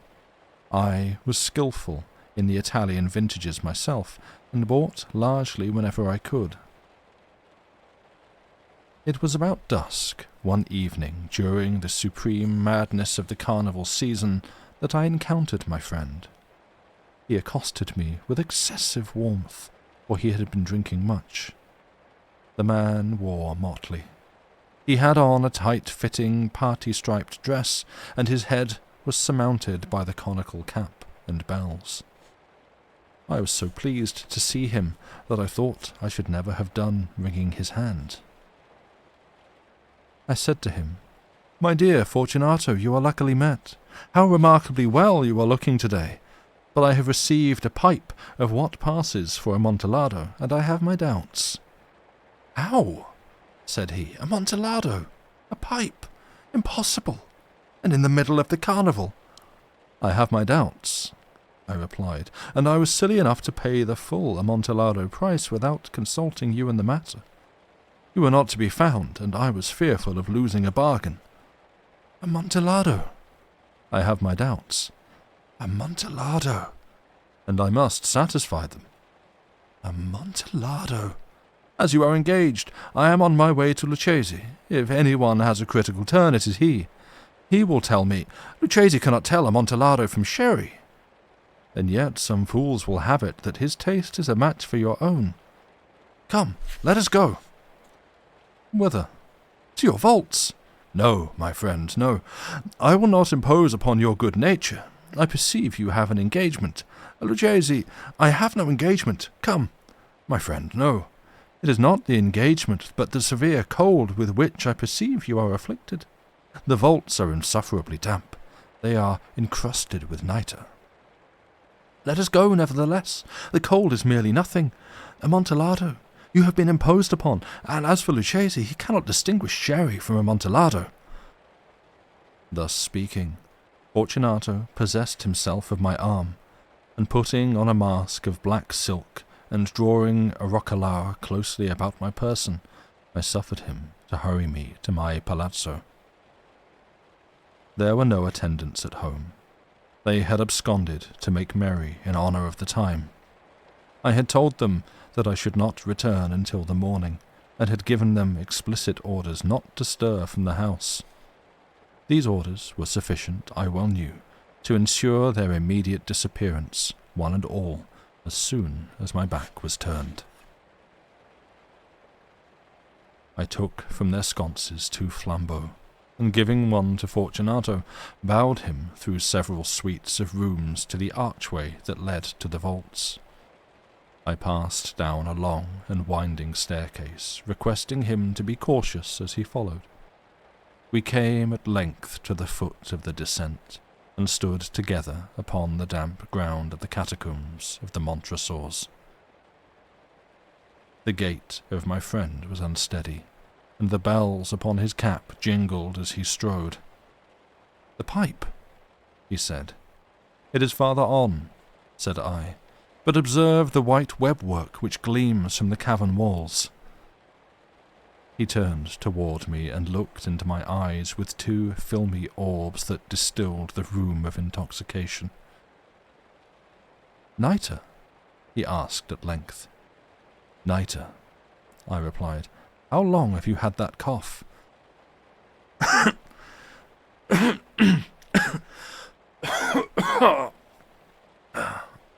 My poor friend found it impossible to reply for many minutes. It's nothing," he said at last.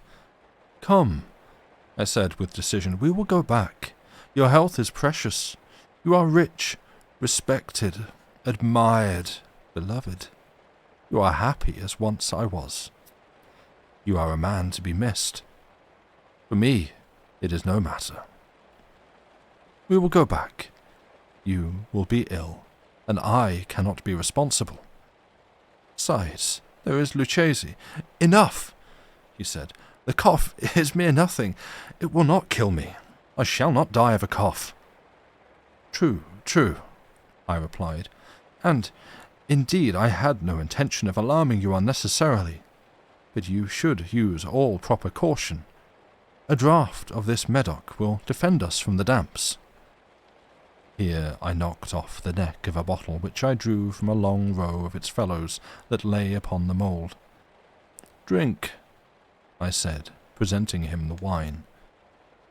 He raised it to his lips with a leer. He paused and nodded to me familiarly, while his bells jingled.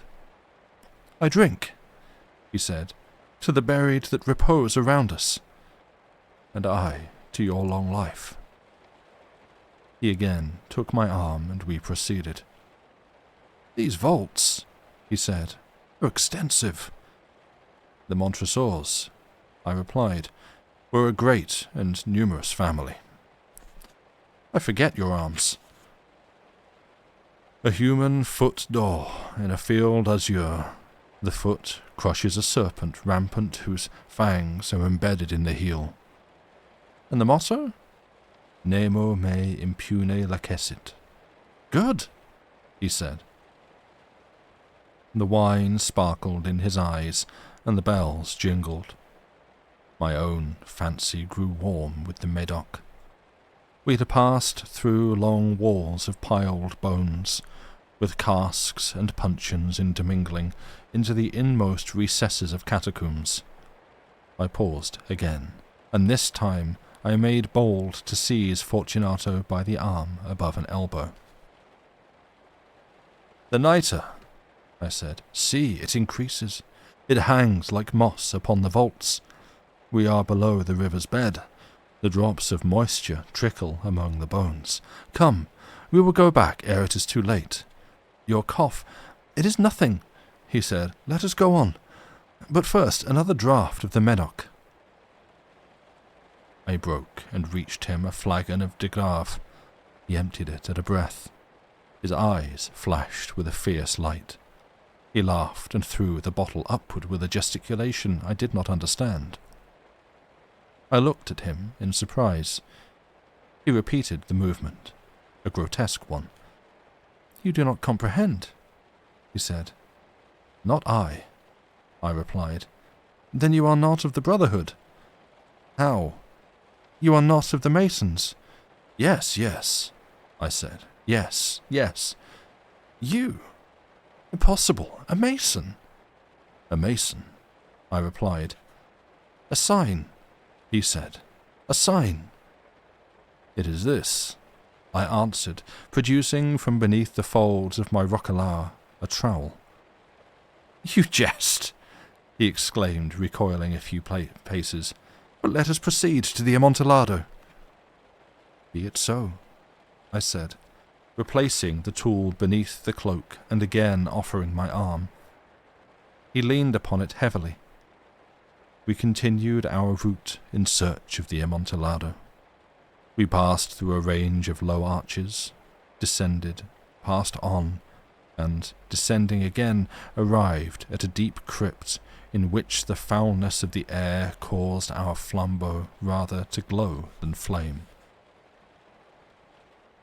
At the most remote end of the crypt there appeared another less spacious. Its walls had been lined with human remains, piled to the vault overhead in the fashion of the great catacombs of Paris. 3 sides of this interior crypt were still ornamented in this manner. From the 4th side, the bones had been thrown down and lay promiscuously upon the earth, forming at one point a mound of some size. Within the wall thus exposed by the displacing of the bones, we perceived a still interior crypt or recess, in depth about 4 feet, in width 3, in height 6 or 7. It seemed to have been constructed for no especial use within itself, but formed merely the interval between 2 of the colossal supports of the roof of the catacombs, and was backed by one of their circumscribing walls of solid granite. It was in vain that Fortunato, uplifting his dull torch, endeavoured to pry into the depth of the recess. Its termination the feeble light did not enable us to see. Proceed, I said. Herein is the Amontillado.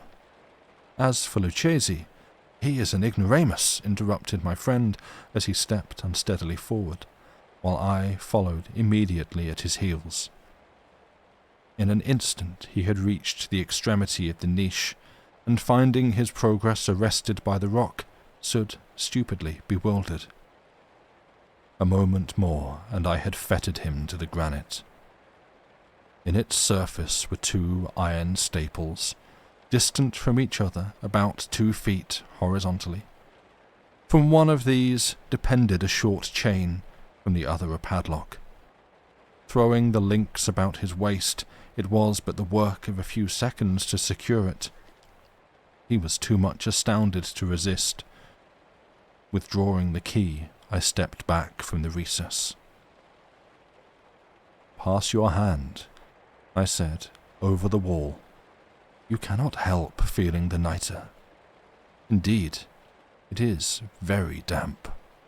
Once more, let me implore you to return. No? Then I must positively leave you.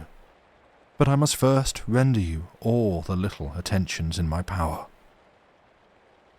The Amontillado! Exclaimed my friend, not yet recovered from his astonishment. True, I replied. The Amontillado. As I said these words, I busied myself among the pile of bones of which I have spoken before. Throwing them aside, I soon uncovered a quantity of building stone and mortar. With these materials, and with the aid of my trowel, I began vigorously to wall up the entrance of the niche. I had scarcely laid the first tier of the masonry when I discovered that the intoxication of Fortunato had, in a great measure, worn off. The earliest indication I had of this was a low, moaning cry from the depth of the recess. It was not the cry of a drunken man. There was, then, a long and obstinate silence. I laid the 2nd tier, and the 3rd, and the 4th, and then I heard the furious vibrations of the chain. The noise lasted for several minutes, during which that I might hearken to it with the more satisfaction. I ceased my labours and sat down upon the bones. When at last the clanking subsided, I resumed the trowel, and finished without interruption the 5th, the 6th, and the 7th tier.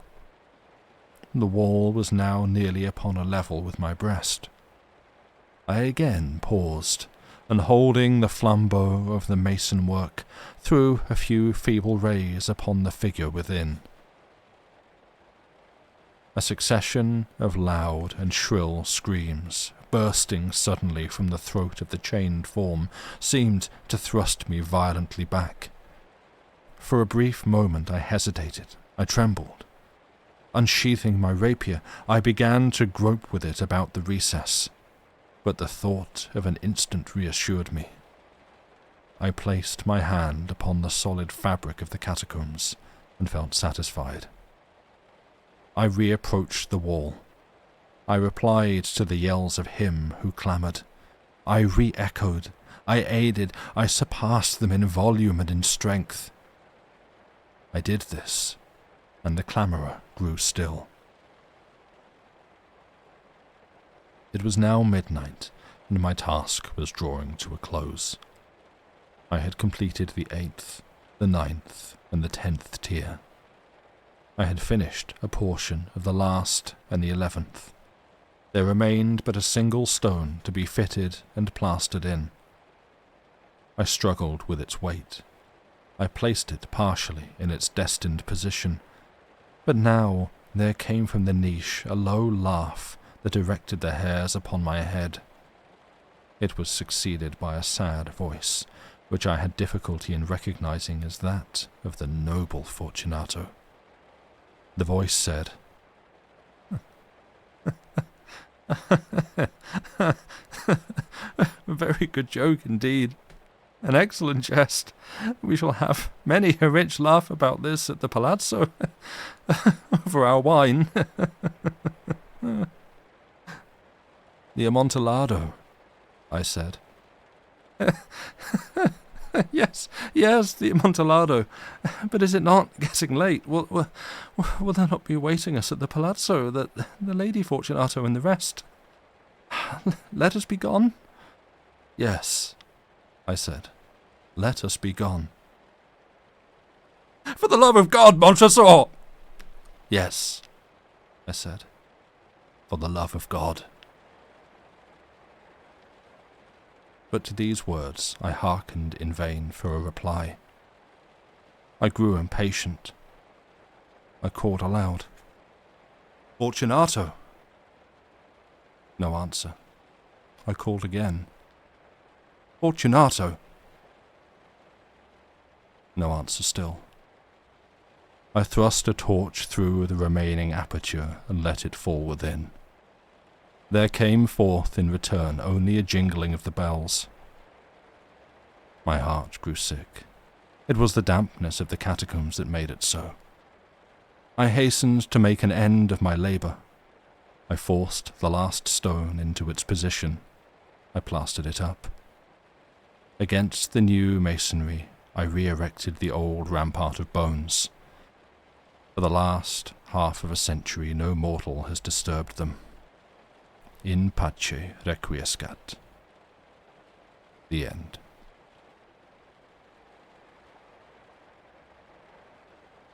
Don't worry, I'm sure he's fine.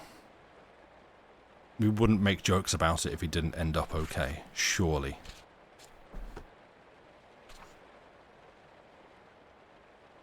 See, there is something in, like, it's like, yeah, it's the Cask of Amontillado. He likes bricking people up. Yeah, there's a little bit of that. Like, yeah, you know it. It's kind of interesting to say, like, just how short it is. It's literally, I hate this guy. I'm not really going to tell you why, but we're going to, like, allude to it in one line when he talks about the Montresors. And Montresor says, "Yeah, we used to be a big and famous family." And, like, was Fortunato perhaps responsible for the downfall of your family, and so this is your act of revenge against him? Maybe, I don't know. But we're not going to say like, clearly why you hate them. You just do. And so you just, hey, I've got some cool wine in my cellar. If you want, there's another guy that can identify it. Getting picked up is not a very fortunate fate. No, exactly, Amos. Exactly, yeah. And so it's like, yeah, we know the story, but actually reading it, it's, you know, it's good. That was well read. Montresor's last beating gave you a shiver. Hey, nice, thank you. I like reading, when I did The Telltale Heart last year, it turns out I enjoy reading Poe's stuff aloud, like the characters that he writes, like the dialogue, the voices that he gives them, these lines, they're very good. It's very ho-ho poetic. A lot of this is very like florid, very purple prose, I guess, but it's real good. It's real fun to read. I like these characters and these situations that he puts out.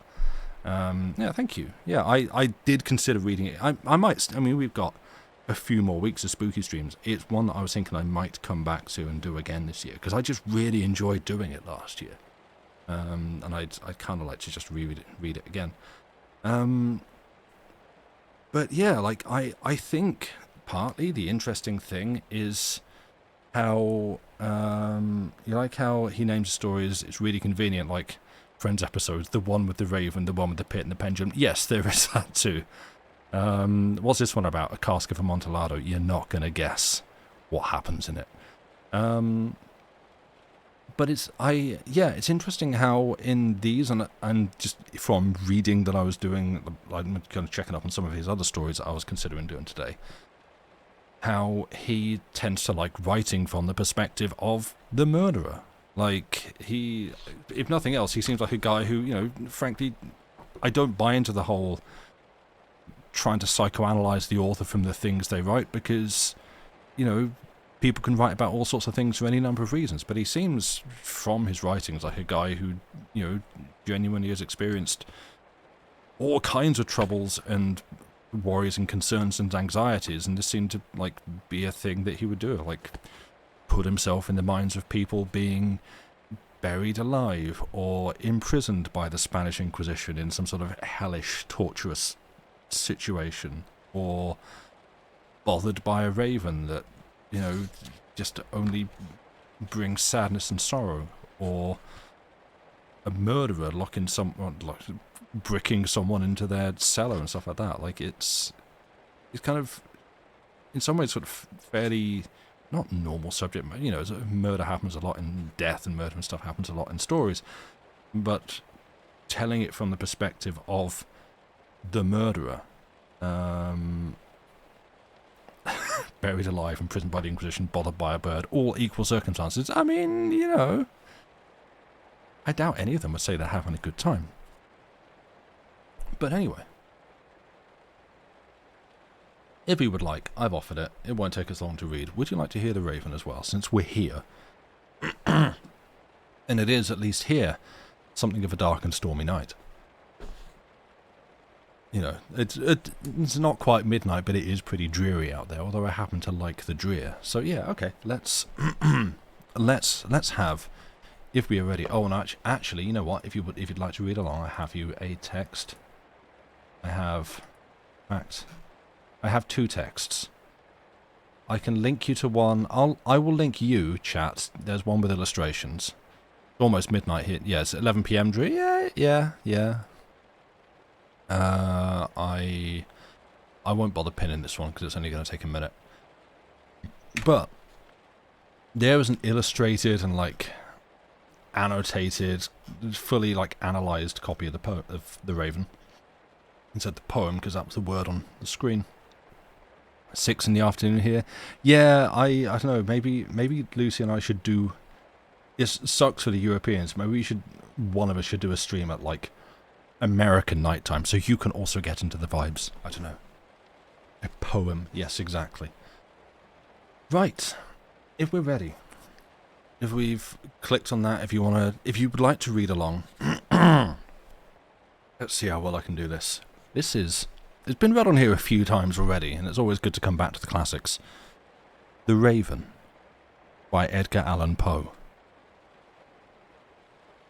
Once, upon a midnight dreary, while I pondered, weak and weary, over many a quaint and curious volume of forgotten lore, while I nodded, nearly napping, suddenly there came a tapping, as of someone gently rapping at my chamber door.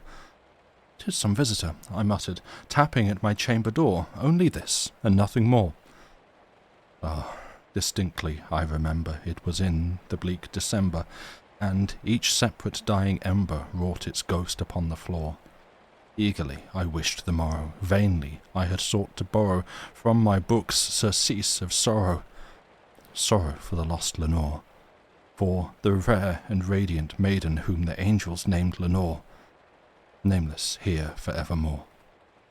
And the silken, sad, uncertain rustling of each purple curtain filled me with fantastic terrors never felt before, so that now, to still the beating of my heart, I stood repeating, "'Tis some visitor entreating entrance at my chamber door, some late visitor entreating entrance at my chamber door. This it is, and nothing more."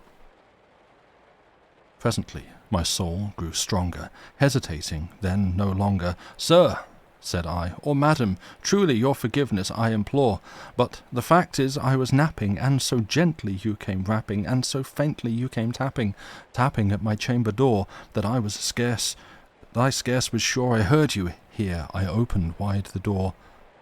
Darkness there, and nothing more." Deep into that darkness peering, long I stood there wondering, fearing, doubting, dreaming dreams no mortal ever dared to dream before. But the silence was unbroken, and the darkness gave no token, and the only word there spoken was the whispered word, "Lenore." This I whispered, and an echo murmured back the word, "Lenore." Merely this, and nothing more. Back into the chamber turning, all my soul within me burning, soon I heard again a tapping somewhat louder than before. "Surely," said I, "surely that is something at my window lattice. Let me see, then, what threat is that and this mystery explore. Let my heart be still a moment, and this mystery explore. 'Tis the wind, and nothing more." Open here I flung the shutter, when, with many a flirt and flutter, in there stepped a stately raven of the saintly days of yore. Not the least obeisance made he, not an instant stopped or stayed he, but, with mien of lord or lady, perched above my chamber door, perched upon a bust of Pallas just above my chamber door, perched and sat, and nothing more. Then this ebony bird, beguiling my sad fancy into smiling, by the grave and stern decorum of his countenance it wore. "Though thy crest be shorn and shaven, thou," I said, "art sure no craven. Ghastly, grim, and ancient raven wandering from the nightly shore. Tell me what thy lordly name is on the night's Plutonian shore." Quoth the raven, "Nevermore." Much I marvelled this ungainly fowl to hear discourse so plainly, though its answer little meaning, little relevancy bore. For we cannot help agreeing that no living human being ever yet was blessed with seeing bird above his chamber door, bird or beast upon the sculptured bust above his chamber door, with such a name as Nevermore. But the raven, sitting lonely on this placid bust, spoke only that one word, as if his soul in that one word he did outpour. Nothing farther then he uttered, not a feather then he fluttered, till I scarcely more than muttered, "Other friends have flown before. On the morrow he will leave me, as my hopes have flown before." Then the bird said, "Nevermore." Startled at the stillness broken by reply so aptly spoken, "Doubtless," said I, "what it utters is its only stock and store, caught from some unhappy master, whom unmerciful disaster followed fast and followed faster, till his songs one burden bore, till the dirges of his hope that melancholy burden bore of never, nevermore. But the raven, still beguiling all my sad soul into smiling, straight I wheeled a cushioned seat in front of bird and bust and door. Then, upon the velvet sinking, I betook myself to linking fancy unto fancy, thinking that what this ominous bird of yore, what this grim, ungainly, ghastly, gaunt and ominous bird of yore meant in croaking nevermore. This I sat engaged in guessing, but no syllable expressing to the fowl whose fiery eyes now burned into my bosom's core. This and more I sat divining, with my head at ease reclining on the cushion's velvet lining that the lamplight gloated o'er, but whose velvet violet lining with the lamplight gloating o'er she shall press, nevermore. Then, methought, the air grew denser, perfumed from an unseen censer, swung by angels whose footfalls tinkled on the tufted floor. "Wretch!" I cried, "thy God hath lent thee, by these angels he hath sent thee, respite, respite and nepenthe from thy memories of Lenore. Quaff, oh quaff this kind nepenthe, and forget this lost Lenore." Quoth the raven, "Nevermore." "Prophet," said I, "thing of evil, prophet still, if bird or devil, whether tempter sent, or whether tempest tossed thee here ashore, desolate yet all undaunted, on this desert land enchanted, on this home by horror haunted, tell me truly, I implore, is there balm in Gilead? Tell me, I implore." Quoth the raven, "Nevermore." "Prophet," said I, "thing of evil, prophet still, if bird or devil, by that heaven that bends above us, by that God we both adore, tell this soul with sorrow laden, if within the distant Aidenn it shall clasp a sainted maiden whom the angels name Lenore, clasp a rare and radiant maiden whom the angels name Lenore." Quoth the raven, "Nevermore." "Be that word our sign of parting, bird or fiend," I shrieked, upstarting, "get thee back into the tempest and the night's Plutonian shore. Leave no black plume as a token of that lie thy soul hath spoken. Leave my loneliness unbroken. Quit the bust above my door. Take thy beak from out my heart, and take thy form from off my door." Quoth the raven, "Nevermore." And the raven, never flitting, still is sitting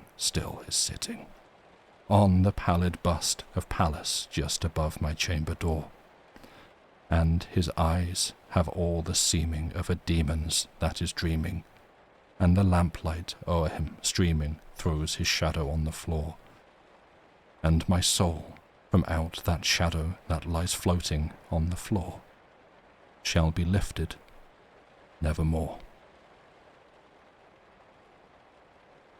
Thank you for listening.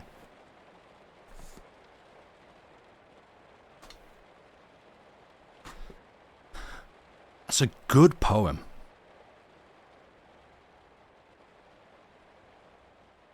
Although somebody just spitting bars out in the hallway. So that's the problem, because again, the tweet that did the rounds of is Edgar Allan Poe and the Beastie Boys, because it perfectly fits the Beastie Boys delivery. The once upon a midnight dreary while I pondered weak and weary, like yeah, and so trying to read it and keep that out of my head is extremely difficult. And like again, it's another one that's like actually more so the text, like Amontillado is just everyone knows it, but you may not know like the exact precise telling of it as written by Poe. You just know the beats of the story. This is one that, you know, it's in the background radiation of our culture and our society. It's almost impossible to, just encounter modern Western society without at some point having heard at least a few bars of that. And so it's kind of almost, I at least find it difficult to like recite it without just kind of falling straight into that rhythm, that style, and actually trying to read the text and like deliver it as it is written more than just like the way that everyone does it. So I don't know, but I really enjoy that. It's super good. You see birds on TikTok that only know a few words and phrases, and this is just Poe having an argument with one of them. Yeah, exactly. It's just a bird. Just nah. On God, no cap. What? I delivered it well. Well, thank you again. Thank you for listening. You could definitely teach a raven to say nevermore. Oh, almost certainly. Yes, I'm entirely confident that you could do that. But then you've got to train it to like sit over some guy's door and just sit there just saying it every now and then. Whenever he looks a little bit happy, whenever there is some kind of balm of relief, that like when he's like sits down maybe to just experience some kind of small joy, just like maybe bite into a chocolate bar at the end of a day. It's the only thing that's going to brighten it, and the bird just sits there and goes, no. And that's it. He just sit only on a Buster Palace. Yeah, like the guy that invented those cats that everyone loves. I mean, I love them too. I do love palace cats. But, yeah. Okay, trained speaking raven. We're going to Scotland and we're going to torment a mole-addled author. Yes, exactly. Right, anyway, that's it. We're out. Thank you all for being here. We have reached the end of another stream, which is good. I think we've all done something today we can be proud of. Is there anyone that I shall raid over to? Skittle's on. We go over and see Skittle. You want to go and see a blue Skittle? See what they're painting? They'll be doing some art. Day 9 is doing board games. Imposter King's Kickstarter showcase. Interesting. Okay. No, let's raid over to a blue Skittle. It's spooky season. Let's go and say hi. But yeah, I don't know. No, let's type that properly because the different spelling is another stream. Hang on. Write another prejudiced detective novel. Wait, hang on. Because I know that's... Oh, wait, I do know that one. That's... Yes. What is that? Is that The Murders in the Rue Morgue? I think. Because I got a feeling, yeah, there was one that I was looking at doing, and then I saw that it's like a detective novel, but... right, sorry, yes. Formature, yes, okay, sorry, yes, no, I got, yeah, right, yeah, her. No, because, funnily enough, because what I think one of the stories in this Poe collection I've got is also credited as, like, one of the first detective novels. Not novels, so one of the first, like, detective stories. It was like a sort of, proto-Sherlock Holmes kind of thing. And I don't know if it's that story or if there's another one. I think it might be that one where the detective has an assistant who is called Jupiter, who is, I believe, should we say African American, and I think written quite racistly. Unfortunately, obviously. So I'm trying to think if I might be conflating stories because I was just like skimming summaries yesterday to try and pick out what ones to read. I'm not sure if that might. I'm just trying to skim through it now. I'm not an expert on this. But yeah, that, and so you saying that, I was like, oh wait, what is that?